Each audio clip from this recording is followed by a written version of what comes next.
and the BJP, he exhorted the BJP leaders and workers to spread the message in the nook and corners of all these states. उन्होंने विशेष रूप से इस बात का उल्लेख किया कि बंगाल के कार्यकर्ताओं ने पिछले एक साल में जितनी लाठी खाई है वो शायद अपने आप में रिकॉर्ड है। विभिन्न मुद्दों पर उन्होंने जितना बंगाल में और कलकत्ते में लड़ाई की। हमारे कई अध्यक्ष तमिलनाडु के, केरला के यात्रा पर निकले हैं। हमारे आसाम के सारे कार्यकर्ता संघर्ष कर रहे हैं, आपको मालूम है। तो उन्होंने इन सबों का अभिनंदन किया। मित्रों, अध्यक्ष जी ने भ्रष्टाचार की बड़ी विस्तार से चर्चा की। उन्होंने कहा, Congress under the UPA 2 presides over an empire of corruption. Congress party UPA 2 के अंतर्गत भ्रष्टाचार के साम्राज्य का नेतृत्व करती है। और असम के बारे में उन्होंने कहा, नॉर्थ ईस्ट के बारे में, कि there is a commonwealth of corruption. और नॉर्थ ईस्ट के कांग्रेसी नेता दिल्ली के नेताओं के साथ यह कंपटीशन कर रहे हैं कि करप्शन में हम आपसे कम नहीं है। Therefore there is a commonwealth of corruption. अध्यक्ष जी ने 2G स्पेक्ट्रम की चर्चा की, 1,76,000 करोड़ कॉमनवेल्थ की चर्चा की। और उन्होंने कहा कि यह बार बार छोटे लोगों के ऊपर आरोप लगाना, कॉमनवेल्थ में cabinet sub committee, cabinet committee, PMO, all had sanctioned these funds at one point or the other, including the excess fund. और आज मैं नॉर्थ ईस्ट पे बैठा हूं तो अध्यक्ष जी ने एक बहुत ही रोचक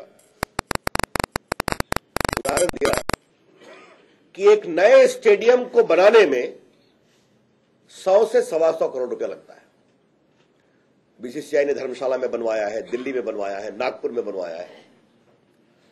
जवाहरलाल नेहरू यूनिवर्सिटी को रिमॉडल करने, नेहरू स्टेडियम को रिमॉडल करने में दिल्ली में 900 करोड़ रुपया खर्चा हुआ। एक नया स्टेडियम बनाने में 100 से 150 करोड़ और एग्जिस्टिंग स्टेडियम को रिमॉडल करने में 900 करोड़।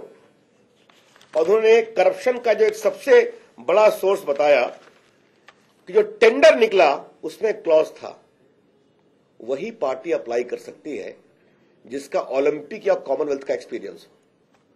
तो हिंदुस्तान की सारी पार्टी अलग हो गई क्योंकि उन्होंने कभी कॉमनवेल्थ और ओलंपिक के लिए स्टेडियम नहीं बनाया। और उन्होंने बताया कि एक बहुत ही रोचक बात बताई कि सामान आया, फैब्रिक अमेरिका से आया, सिलाई मैक्सिको में हुई, और जो बाथरूम का टाइल्स चिपकाना होता है उसके लिए भी ऑस्ट्रेलिया से लोग आए। तो मतलब हिंदुस्तान इतना मॉडर्न हो गया है लेकिन बाथरूम में टाइल्स चिपकाने वाले लोग भी हिंदुस्तान में नहीं है। All these are signs of rampant corruption, क्योंकि बाहरी कंपनियों को ठेका दिया गया, उन्होंने हिंदुस्तान के लोगों को आउटसोर्स किया और कट बनाए।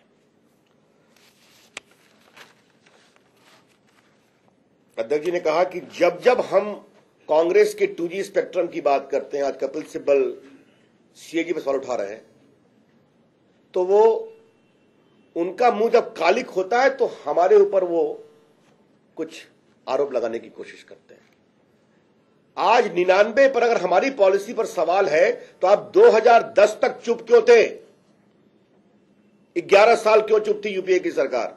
यूपीए की सरकार 7 साल से पावर में है। अगर आपको लगता था तो आपको कार्रवाई करनी चाहिए थी। तो जब जब आप फंसते हैं तो आप डाइवर्ट करने की कोशिश करते हैं। अध्यक्ष जी ने कहा कि विन चड्डा का फॉरेन अकाउंट पकड़ाया, कोतरोकी की बात आई, और आज कोतरोकी के संबंध गांधी परिवार से अंतरंग रहे हैं। इसके सीबीआई के सामने स्टेटमेंट ड्राइवर क्या है कोतरोकी के और सिक्योरिटी ऑफिसर क्या है, ये भाजपा ने नहीं बनाए। और इसका उत्तर देने के बजाय बीजेपी के ऊपर आरोप लगाने की कोशिश की जा रही है, डाइवर्ट करने के लिए। अध्यक्ष जी ने बोला कि जितना करप्शन कांग्रेस के राज में हुआ है, 58,000 करोड़ का जो गोडाउन में जाना सड़ गया, the corruption of the UPA constitute 3% of the GDP. देश के विकास का जो 3% व्यय है वो इन करप्शन में लूटा गया है। उन्होंने सवाल किया कितनी सड़कें बनती, कितने गरीबों के मुंह में निवाला पड़ता, कितने हेल्थ की स्कीम बनती, कितने किसान अपने को आत्महत्या नहीं करते। ये बातें उन्होंने सीवीसी की बात उठाई कि कैसे सुषमा जी ने लिखा पत्र, उसका भी पीएम ने विरोध किया। और उन्होंने कहा कि ये बताएं कि जेपीसी से घबरा क्यों रहे, क्या दाल में कुछ काला है क्या? Why you are running away from the JPC, what you want to hide. ये बात अध्यक्ष जी ने बहुत कही।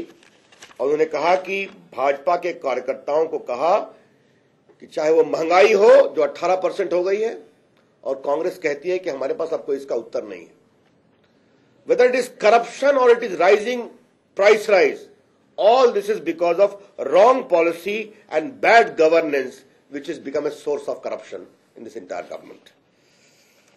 उन्होंने कहा कि भय भूख आतंक से मुक्त न्याय का जो हमारा कल्पना है देश में, हम इस पूरे आंदोलन को जारी रखेंगे। इस बात को उन्होंने बहुत गंभीरता से कही। उन्होंने एक बात और कही कि हमारे लिए बहुत प्रशंसा की बात है कि बीजेपी की सरकार, चाहे गुजरात की हो, चाहे वो छत्तीसगढ़ की हो, चाहे वो आपके हिमाचल प्रदेश की हो, चाहे वो मध्य प्रदेश की हो, हमारी सरकारों को हमेशा बेंचमार्क पर अच्छे पुरस्कार मिलते हैं बाय वेरियस बॉडीज। हम उसका अभिनंदन करते हैं। उन्होंने देश के कार्यकर्ताओं से और सरकार के लोगों से यह भी आग्रह किया कि हम इस बात का विशेष ध्यान रखें कि ऐसा हम कोई काम न करें जिससे पार्टी की छवि भी खराब हो। उन्होंने, अध्यक्ष जी ने आतंकवाद के बारे में एक और बात कही कि देश में आतंकवाद की लड़ाई में क्या मजाक हो रहा है कि अफजल गुरु को फांसी नहीं दिया गया जो संसद के अटैक पर हमले में इन्वॉल्व थे, लेकिन शौकत गुरु जो उनके को कॉन्स्पिरेटर थे उनको अच्छे आचरण के लिए जेल से मुक्त कर दिया गया। What is the interesting discriminatory benchmark of this government is, ये उन्होंने बात बताई। और जिस प्रकार से आज हिंदू आतंकवाद की बात कही जा रही है, आतंकवाद का कोई धर्म नहीं होता, ईमान नहीं होता, लेकिन यह सरकार जब भ्रष्टाचार में फंसती है तो जानबूझकर कभी आरएसएस का नाम, कभी हिंदू आतंकवाद उठाती है। कोई ईमानदारी से कार्रवाई करी, उस पर कोई आपत्ति नहीं है, लेकिन दिग्विजय सिंह सोनिया गांधी और राहुल गांधी की शह पर राजनीतिक नफरत पैदा करने और वोट बैंक की पॉलिटिक्स कर रहे हैं आतंकवाद के खिलाफ लड़ाई के लिए। He has become in effect the spokesperson under the patronage of Rahul Gandhi and Sonia Gandhi, जो बहुत ही भर्त्सना योग्य है। It is deeply regrettable and condemnable. अध्यक्ष जी ने नक्सलाइट्स के बारे में भी बात कही। ये जो बात उन्होंने दिग्विजय सिंह के बारे में कही, उसके बाद राहुल गांधी का जो बयान था कि Hindu radical terrorism is more matter of concern, उस संदर्भ में सारी उन्होंने बातें कही। अध्यक्ष ने नक्सलवाद के भी उस पर बहुत बड़ी चिंता व्यक्त की और कहा कि पशुपति से तिरुपति तक जो रेड कॉरिडोर बन रहा है, यह देश के लिए बहुत चिंता का सवाल है। उन्होंने कहा कि Naxalism is not only A socio economic problem. अगर सारी विषमता खत्म हो जाएगी तब भी क्या आतंकवाद खत्म हो जाएगा? क्योंकि वो हिंदुस्तान के ऊपर बंदूक से कब्जा करना चाहते हैं। Naxalites want to capture India to the barrel of gun. लोकतांत्रिक प्रक्रिया को वो तोड़ना चाहते हैं। हमें इस बात को समझना पड़ेगा। और उन्होंने इस बात की बहुत विशेष चिंता प्रकट की कि बहुत से सोनिया गांधी की लीडरशिप में बैठे हुए नेशनल एडवाइजरी काउंसिल के लोग जिस तरह की भाषा बोलते हैं वो दुर्भाग्यपूर्ण है नक्सलवाद के समर्थन में। उन्होंने दो उदाहरण दिया कि राम जन्मभूमि की बात होती थी तो कहा जाया करता था कि आप कोर्ट के फैसले का इंतजार करो, और जब कोर्ट का फैसला आया तो उन्होंने कहना शुरू किया कोर्ट को इसमें क्या अधिकार है। ये दोनों कैसे चलेगा? विनायक सेन के खिलाफ एक कोर्ट का निर्णय आया है जिसमें कई गवाहों के बिना पर कहा गया है कि उनके नक्सलाइटों से अंतरंग संबंध थे। अब यही लोग उस कोर्ट के फैसले को क्वेश्चन कर रहे हैं। तो this kind of double standard is absolutely surprising, and more particularly by people who are sitting in important position in the National Advisory Council. एक तरीका है। अगर विनायक सेन को अपने निर्णय से कोई दुख है, आप अपील में जाइए, अपील करेक्ट करेगा। लेकिन जिस तरह का जुडिशरी के खिलाफ कैंपेन चल रहा है, चाहे वो राम जन्मभूमि का निर्णय हो या विनायक सेन का, ये बहुत ही दुर्भाग्यपूर्ण है और इसे हम उचित नहीं मानते। अध्यक्ष जी ने ये अपना आह्वान किया और अपनी विनम्र अपील दोहराई कि देश के बहुत बड़े जनमानस की इच्छा है कि वहां पर एक राम जन्म स्थान पर प्रभु राम का जन्म मंदिर बनना चाहिए।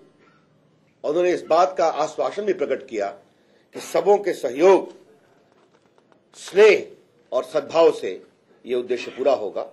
ये उन्होंने अपील की। अध्यक्ष जी ने अंत में एक और बात कही कि नॉर्थ ईस्ट के बारे में हम एक विजन डॉक्यूमेंट लाएंगे। The BJP will bring about a vision document about the problems, challenges and possibility of growth for the North East। वो टीम काम कर रही है, ये हम पूरा एक व्यापक लाएंगे।